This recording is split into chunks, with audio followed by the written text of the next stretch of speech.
तो ये हमारे पास आ जाता है रेडियस, मतलब कि ये कॉर्नर रेडियस आ जाता है। ठीक है, जिस तरह ये नाम से पीछे से ज़ाहिर है कि ये आ गया हमारे पास कॉर्नर रेडियस, तो इसको भी आप चेंज करके इसका रेडियस जो है वो चेंज कर सकते हैं। ठीक है, उसके बाद नीचे ऑलरेडी हैव एन अकाउंट और साइन इन का ऑप्शन है। अब हम इसको देखते हैं कि ये रजिस्टर कैसे होता है। ठीक है, डेटाबेस में डाटा स्टोर कैसे होता है और इस पर क्लिक कैसे लगाते हैं। ठीक है, सबसे पहले तो हम एक्टिविटी रजिस्टर की कोटलिन फाइल में आ गए। ठीक है, तो उसके बाद हमारे पास आ जाता है जी बाइंडिंग हमने इसमें अनेबल की हुई है। ठीक है, बिल्ड व्यू फीचर में जाके ग्रेटल बिल्ड व्यू बाइंडिंग का फ़ायदा ये है कि हमें बार बार जो है वो फाइंड व्यू बाय आईडी नहीं करनी पड़ती। इसके लिए हमने एक बिल्ड फीचर न्यू आया है कि व्यू बाइंडिंग को ट्रू कर लेते हैं तो हम बाइंडिंग के मुताबिक ही हम उस व्यू को गेट कर लेते हैं। तो ये हमारे पास आ गई इस एक्टिविटी की बाइंडिंग। ठीक है, हमने एक लोडिंग डायलॉग की एक अलग से क्लास बना रखी है, उसको हम देख लेते हैं। पहले कंट्रोल वी में गए, ये हमारे पास लोडिंग क्लास है, ये हमने कंस्ट्रक्टर में इसकी एक्टिविटी पास की है कि एक्टिविटी में क्या होगा। ठीक है, और उसके बाद डायलॉग एक अलर्ट डायलॉग दिया है। ठीक है, और स्टार्ट लोडिंग का एक मेथड बनाया है जिसमें हमने डायलॉग को क्रिएट करते हैं। ठीक है, और शो करवाते हैं। अब इस कस्टम डायलॉग में क्या चीज़ है इसको हम देख लेते हैं। ठीक है, इसमें एक प्रोग्रेस बार है और नीचे एक टेक्स्ट व्यू लगा हुआ है। ठीक है, सिंपल सा एक हमने बनाया हुआ है। तो उसके बाद हमारे पास आ जाती है फायरबेस ऑथेंटिकेशन। अब फायरबेस को कैसे हमने अनेबल करना होता है, सबसे पहले तो आपने देखना है, सिंपल वे देखना है कि आपका प्रोजेक्ट फायरबेस से कनेक्टेड है या नहीं कनेक्टेड। ठीक है, तो यहाँ से आपने जाना है, यहाँ पे आपने जाना टूल्स में, यहाँ पे होगा फायरबेस, यहाँ पे आपने इसको क्लिक करना है। ठीक है, उसके बाद ऑथेंटिकेशन का देखना है, कोई भी यहाँ से ओपन कर लेना। तो यहाँ पे आपका फायरबेस कनेक्टेड शो होगा। अब ये कनेक्ट कैसे करते हैं या वो कैसे करते हैं, ये सारा यूट्यूब पे काफ़ी सारे वीडियोस पड़ी हुई हैं। ठीक है, वो आप वहाँ से देख के आप इसको कनेक्ट कर सकते हैं। ठीक है, यहाँ से हमने फायरबेस ऑथेंटिकेशन और ऑथेंटिकेशन का एक हमने इंस्टेंस बना लिया, फायरबेस डेटाबेस का बना लिया जिसमें हमने डाटा स्टोर करना है। ठीक है, और फायरबेस स्टोरेज का बना लिया। उसके बाद हमने लिखा हुआ है जी टेक्स्ट TXT लॉगिन। मैंने आपको कहा था कि आईडीज़ देनी है वो लाजमी है। ठीक है, यहाँ पे TXT लॉगिन आईडी दी हुई, यहाँ पे हमने इसको बाइंडिंग डॉट कट के उसको ऐड कर लिया टेक्स्ट व्यू में। अब उस टेक्स्ट व्यू पे जैसे ही क्लिक होगा तो वो न्यू एक्टिविटी पे मूव करेगा, मेन एक्टिविटी पे। ठीक है, लाइक लॉगिन एक्टिविटी पे जाएगा। और इसी तरह हमारे पास जो रजिस्टर का बटन है, डॉट सेट ऑन क्लिक लगा के हमने इस रजिस्टर यूज़र को रजिस्टर करना है। सबसे पहले तो इफ एल्स कंडीशन का आपको पता होना चाहिए, अगर ये है तो दूसरी नहीं है, दूसरी है तो ट्रू फॉल्स का ऑप्शन होता है। यहाँ पे कह रहा है कि इज़ वैलिडेट साइन डिटेल्स। ठीक है, इसको हम अगर तो चेक करते हैं, ये मेथड हमने बनाया हुआ, रिटर्न क्या कर रहा है हमने बूलियन ट्रू और फॉल्स। बूलियन का ये होता है कि हमें ट्रू और फॉल्स रिटर्न करता है। इसमें हमने कंडीशंस लगाई हैं इफ एल्स की। इफ एल्स के बारे में आपको आइडिया हो जाएगा कि इफ एल्स क्या होती है। सबसे पहले वो जैसे ही अपना डाटा इंटर करेगा उसमें, ठीक है, तो वो चेक करेगा सबसे पहले आके कि अगर तो हमारा ये वाला एम्प्टी है। ठीक है, binding dot name dot text. ठीक है, ये हमने यहाँ से ले रहे हैं नेम, ये वाला हमारा एम्प्टी है, तो हमें शो करे मैसेज इंटर योर नेम और उस पर एरर मैसेज आ जाएगा और रिटर्न क्या हो जाएगा, फॉल्स। ठीक है, ये फॉल्स रिटर्न हो जाएगा जिसका मतलब है वो वहाँ पे फॉल्स आएगा, वो नीचे नहीं जाएगा, रजिस्टर नहीं होगा। उसके बाद इसी तरह एल्स इफ है, मतलब कि ईमेल नहीं होगी तो वो ईमेल का शो कराएगा। इसी तरह ये चलते जाएंगे, एल्स पे हमने इसको रिटर्न ट्रू कर दिया। जैसे ही वो आएगा फिर ये जब रिटर्न उसे ट्रू मिलेगा तो वो रजिस्टर यूज़र के मेथड पे जाएगा। अब रजिस्टर यूज़र के मेथड में हमने जो चार चीज़ें लेनी थी, ठीक है, यूज़र से, वो हमने एक अलग अलग से ऑब्जेक्ट बना के रख ली हैं। ठीक है, और प्रोग्रेस बार का हमने जो स्टार्ट लोडिंग मेथड का उसको भी कॉल करवा लिया। ठीक है, और ऑथेंटिकेशन का एक मतलब कि बिल्ट इन फीचर होता है क्रिएट यूज़र विद ईमेल और पासवर्ड, जिसमें हमने ईमेल और पासवर्ड पास करने होते हैं जो यूज़र ने हमने प्रोवाइड करने हैं। ठीक है, और इस पर हमने एक ऐड कंप्लीट लिसनर लगा दिया है जिसमें हमारे एक रिटर्न टाइप क्या मिलेगी, टास्क। अगर तो हमारे पास टास्क सक्सेसफुली हो जाता है, मतलब कि रजिस्टर हो जाता है, फिर हम क्या करते हैं, उसी करंट यूज़र की हम UID उठाते हैं, ठीक है। और यूज़र की हमने एक डाटा क्लास बना के रखी हुई है, डाटा क्लास, ठीक है, जिसमें हमने अपना डाटा को स्टोर करना होता है। ये हमारे पास डाटा क्लास आ गई, ठीक है। उसको हमने यहाँ पे रखा, मतलब कि डाटा क्लास को 4-5 चीज़ें रिक्वायर्ड थी, तो हमने पांचों चीज़ों निकाल के उसमें रख दी। अब डाटाबेस रेफरेंस रेफरेंस जो होती है वो डाटाबेस रियल टाइम डाटाबेस में यूज़र को स्टोर करने के लिए होती है डाटा उसका। तो उसका एक चाइल्ड बनेगा यूज़र्स, ठीक है, मतलब कि एक यूज़र्स की नोड बनेगी, ठीक है। उसके अंदर हमारे पास चाइल्ड आएगी यूज़र आईडी, मतलब कि एक एक अगर यूज़र हुआ है तो यूज़र की नोड बनेगी, ठीक है। और नीचे आईडी की नोड बनेगी। उस आईडी में हमारे पास ये यूज़र की सारी डिटेल वहाँ पे शो होगी। अगर तो वो कह रहा है कि ऐड सक्सेसफुली लिसनर हो गया, तो हमें टोस्ट मैसेज शो करवा दो रजिस्टर सक्सेसफुली, और इसको मेन एक्टिविटी पे मूव करवा दो। एक एक्टिविटी से दूसरी एक्टिविटी में जाने के लिए हम इंटेंट का यूज़ करते हैं। तो ये हमारे पास आ गया इंटेंट, एक एक्टिविटी से दूसरी एक्टिविटी में जाने के लिए, मतलब कि इस प्रेजेंट एक्टिविटी से हमने डेस्टिनेशन एक्टिविटी का पाथ देना होता है, उसका नाम देना होता है। और फिनिश ये करता है कि आपकी जो पुरानी मतलब कि करंट एक्टिविटी होती है वो फिनिश हो जाती है, ख़त्म हो जाती है, और नेक्स्ट पे मूव हो जाता है। और इसमें ऑन फेलियर है, हमने इसको कैंसल को डिसमिस को कॉल करवाया, fail to save the user data आ जाएगा मैसेज, और नीचे इसी तरह ही है। तो ये थे हमारा यूज़र का रजिस्टर मेथड, जिसमें हमने डाटा स्टोर करना भी सीखा और दूसरी चीज़ें। अब हम चलते हैं अपने लॉगिन स्क्रीन पे। यहाँ से हम इसको एक्टिविटी मेन ओपन कर लेते हैं। एक्टिविटी मेन में भी कुछ खास नहीं है, ठीक है। यहाँ पे भी उसी तरह कंस्ट्रेंट लेआउट यूज़ हुई है, बैकग्राउंड कलर दिया हुआ है, इमेज व्यू भी वही दी हुई है, ठीक है। और ये हमारे पास टेक्स्ट व्यू आ जाता है।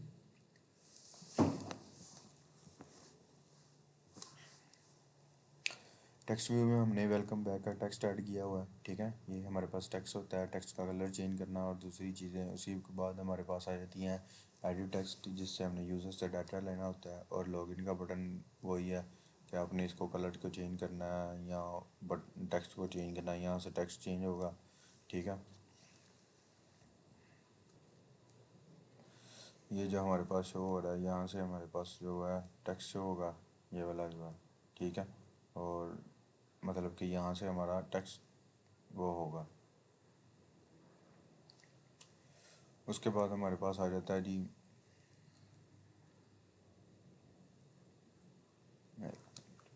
चलो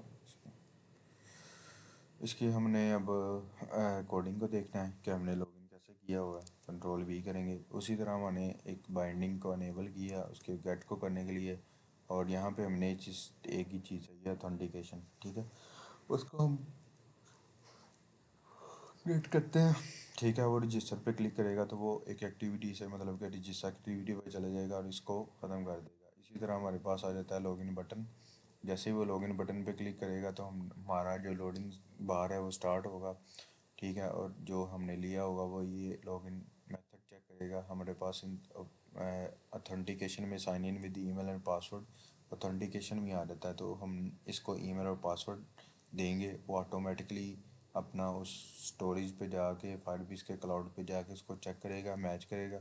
अगर तो वो टास्क कंप्लीट हो जाता है और सक्सेसफुली है, ठीक है, तो हम उसकी आईडी लेते हैं, ठीक है। अगर तो यूज़र नॉट नल है तो हम उसको होम एक्टिविटी पे ले जाते हैं, नहीं है तो अगर तो नल है तो यूज़र नॉट फाउंड। अगर तो कोई ऑथेंटिकेशन में फेल्ड है, या आपका पासवर्ड गलत है या आपकी ईमेल गलत है जो आपने रजिस्टर नहीं थी की हुई, तो ये इसमें आएगा ऑथेंटिकेशन फेल्ड, ठीक है। अब हम चलते हैं अपनी होम एक्टिविटी पे। तो होम एक्टिविटी में हमने क्या क्या किया हुआ है, सबसे पहले तो हम इसके डिज़ाइन को देखेंगे। सबसे पहले डिज़ाइन में हम आ जाते हैं टूल बार। जो मैंने आपको पहले बताया था कि मेन्यू आइटम उस टूल बार में यूज़ होते हैं, ठीक है। अक्सर आपको टूल टूल बार आपके ऐप्स में भी नज़र आती होंगी। उसके बाद हमने फ्रेम लेआउट लिया है। फ्रेम लेआउट इसलिए लिया है क्योंकि हमने यहाँ पे फ्रेगमेंट को चेंज करना है, और उसको फ्रेगमेंट को चेंज करने के लिए हम फ्रेम लेआउट यूज़ करते हैं, ठीक है। नीचे हमने बॉटम नेविगेशन बार लगाई हुई है जिसमें हमने मुख्तलिफ menu item, bottom menu item दिए हुए हैं। इसको हम बॉटम मेन्यू आइटम देख लेते हैं। सबसे पहले तो हमारे पास आ जाता है होम का आइकन, फिर बार कोड है, फिर हमारे पास वो आएगी कि लाइक इसको क्या कहते हैं, रेसिपीज़, ठीक है। और उसके बाद शॉपिंग कार्ड है, उसके बाद लॉगआउट का बटन है, ठीक है। ये था हमारा डिज़ाइन, ठीक है। इसका कलर वगैरह को चेंज करना है, यहाँ से आप इसको कलर को चेंज कर सकते हैं, ठीक है। यहाँ से इसका कलर को चेंज कर सकते हैं, ठीक है। ये चीज़ें हैं। सबसे पहले तो हमने बनाया लोड फ्रेगमेंट का मेथड, मतलब कि सबसे पहले जैसे ही ये एक्टिविटी क्रिएट होगी तो हमारे पास कंटेनर में एक फ्रेगमेंट लोड होगा। वो कौन सा लोड होगा, वो है प्रोडक्ट फ्रेगमेंट, ठीक है। प्रोडक्ट फ्रेगमेंट को आगे जाके देखते हैं, ठीक है। उसके बाद हमने बॉटम नेविगेशन बार जो ली थी उस पर सेट ऑन सेलेक्टेड लिस्टनर लगाया। अगर तो आईडी हमारे पास आएगी होम, तो हमारे पास कौन सा फ्रेगमेंट लोड होगा, प्रोडक्ट फ्रेगमेंट। अगर तो हमारे पास नेव बार कोड होगा तो हमारे पास स्कैन बार कोड होगा, ठीक है। नेव लॉगआउट पे क्लिक करेगा तो वो लॉगआउट हो जाएगा, ठीक है। इसी तरह प्रोफाइल और शॉपिंग कार्ट पे है, ठीक है। ये हमारे पास लॉगआउट का फंक्शन है जो कि फायरबेस ही प्रोवाइड करती है हमें। अब हम चलते हैं अपने प्रोडक्ट फ्रेगमेंट पे, इस पे कंट्रोल भी करेंगे और इसके डिज़ाइन को देखते हैं सबसे पहले।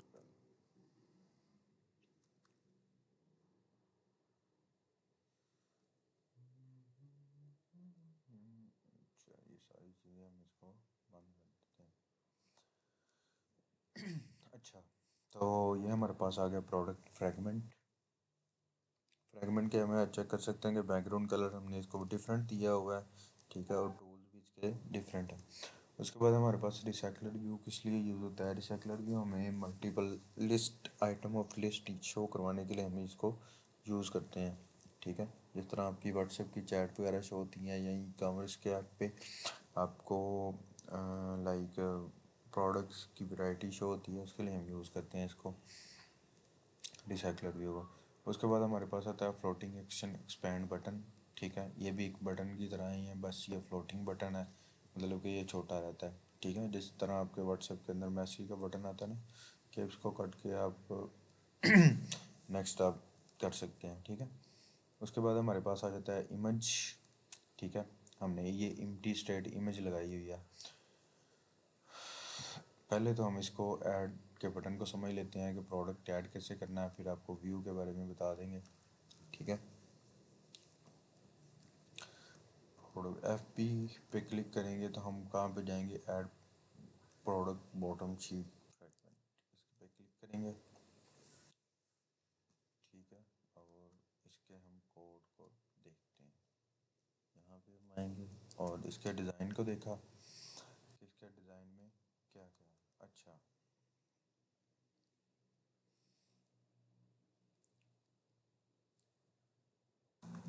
अच्छा, यहाँ पे हमारे पास एक ये भी सिनेरियो है कि यहाँ पे हमारे पास दो तरह के होंगे, क्यूआर कोड भी स्कैन होगा, ठीक है। और हमारे पास प्रोडक्ट भी ऐड होगा, ठीक है। तो हम इसको देख लेते हैं किस तरह हम इसको फ्रेम लेआउट कर रहे हैं। विजिबिलिटी ऑन है और हम इसकी विजिबिलिटी को ऑन कर लेते हैं फ़िलहाल के लिए, ठीक है। ये विजिबिलिटी ऑन हो गई। अब सबसे पहले तो हमारे पास इस लीनियर लेआउट में आ जाते हैं, ठीक है। लीनियर लेआउट के बारे में आपको मैंने बताया था कि इसका बताएंगे। इसकी हमने जस्ट ओरिएंटेशन सेलेक्ट करनी होती है और जो व्यूज़ हैं वो ऑटोमेटिकली उस ओरिएंटेशन के मुताबिक सेट होते जाते हैं। जिस तरह अभी ये वर्टिकल दी है तो ये वर्टिकली अलाइन हो गए सारे खुद ब खुद, जैसे हमने व्यू ऐड करने होते हैं।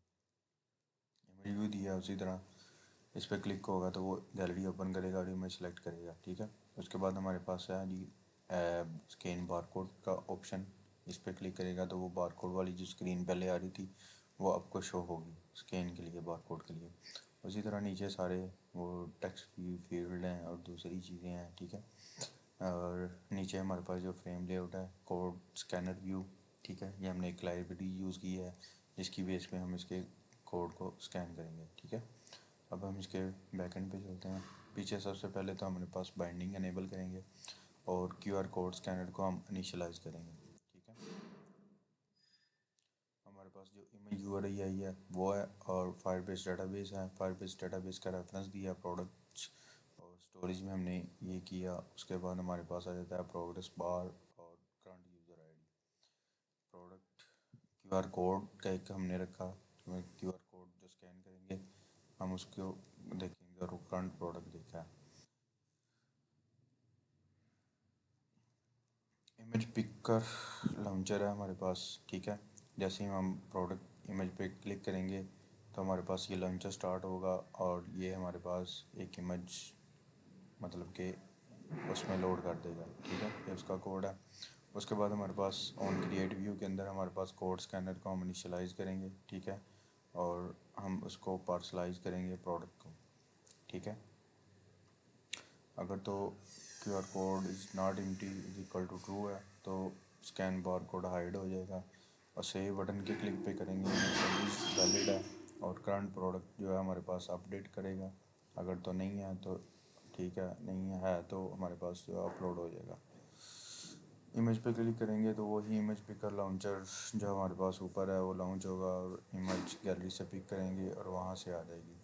ठीक है, स्कैन बार कोड पे क्लिक करेंगे तो स्कैनर बार कोड शो होगा, प्रोडक्ट डिटेल हाइड हो जाएगी और इनिशियलाइज स्कैनर का हमारे पास जो मेथड है वो एक रन होगा। उसमें हमारे पास डेडिकेट कॉल बैक है। ठीक है, जिसमें एक क्यूआर कोड का जो हमने एक ऑब्जेक्ट रखा था उसके अंदर जब हम कोड को स्कैन करेंगे तो उसका एक टेक्स्ट हमारे पास आएगा, उसको हम अपने डेटाबेस में स्टोर करवा लेंगे। ठीक है, और स्कैनर व्यू के क्लिक पे हम उसको फोकस। ठीक है,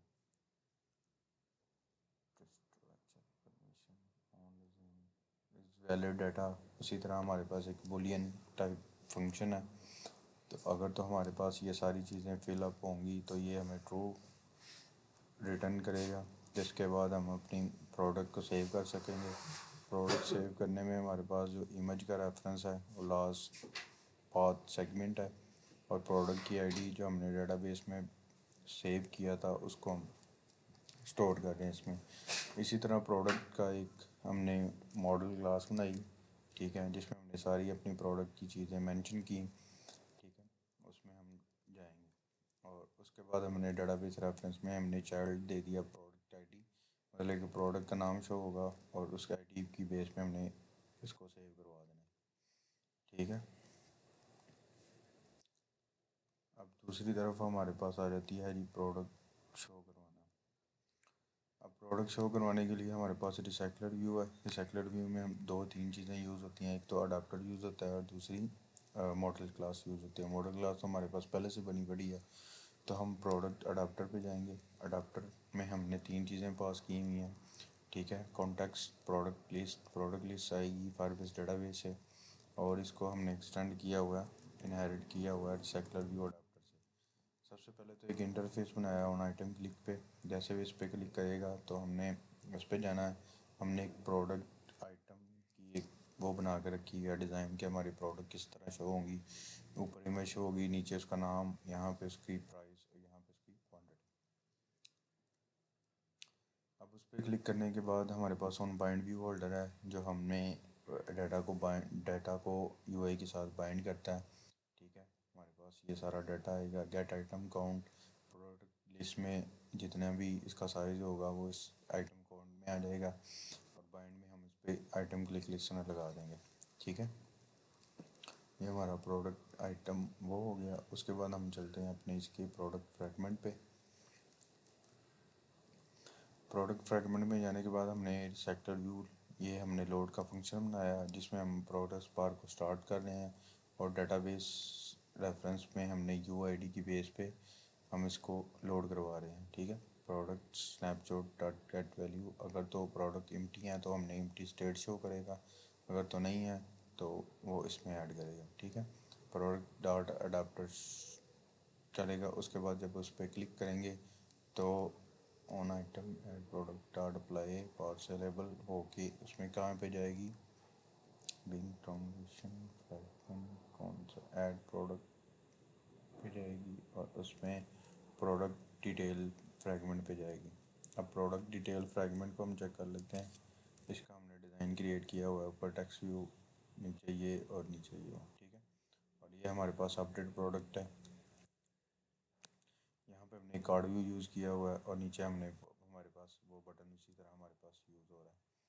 अब इस पे हमने प्रोडक्ट के उसको हम इसको कर देते हैं, सेव पे क्लिक करेगा तो ऐड बॉटम शीट पे जाएगा, ठीक है। और ये हमारे पास इस तरह से होंगी। शॉपिंग लिस्ट फ्रैगमेंट है। शॉपिंग लिस्ट के अंदर हमारे पास क्या है हम देख लेते हैं। ये हमारे पास रिसाइकलर व्यू है, इसी तरह रिसाइकलर व्यू है जिस तरह हमने पहले शो करवाए हुए हैं, ठीक है।